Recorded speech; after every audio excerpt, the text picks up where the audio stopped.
আসসালামু আলাইকুম এভরিওয়ান, কেমন আছেন সবাই? আশা করি অনেক বেশি ভালো আছেন। একটা কমেন্টে রিপ্লাই দিব। আপুটা কমেন্ট করছে, আপু আপনার কথা মতো ডায়েট করে আমি 1 মাসে 8 কেজি কমাইছি।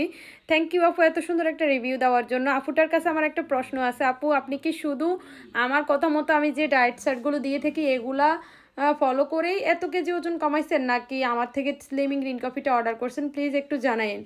আর যারা যারা আমার কাছ থেকে স্লিমিং গ্রিন কফি অর্ডার করছেন এবং পার্সোনাল ডায়েট চার্টটাও নিয়েছেন, যদি তারা ওজন কমাতে না পারেন তাহলে এটা মনে হয় আমার ব্যর্থতা হতে পারে। কারণ অনেকে শুধু আমার ডায়েট চার্ট ফলো করে এত কেজি ওজন কমাইতে পারছে, আর আপনারা যদি স্লিমিং গ্রিন কফিও খাচ্ছেন, ডায়েট চার্টও আপনাদেরকে দেওয়া হয়েছে, প্লাস আপনাদেরকে বাড়তি কিছু টিপসও বলা হয়েছে, তারপরেও যদি ওজন কমাতে না পারেন সেটা মনে হয় আমার ব্যর্থতা হতে পারে। আর আপনারা প্রপারলি ডায়েট চার্টটা ফলো করতে পারতেছেন কি না ওইটাই আমার সন্দেহ হচ্ছে।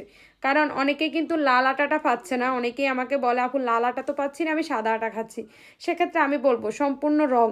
আপনি সাদা আটা খান আর ভাত খান, একই কথা। কিন্তু আমি কিন্তু প্রত্যেকটা ভিডিওতে বলে দিয়েছি লাল আটা খাওয়ার জন্য, এবং আমার ডায়েট লিস্টের মধ্যেও লাল আটার কথাই বলা আছে।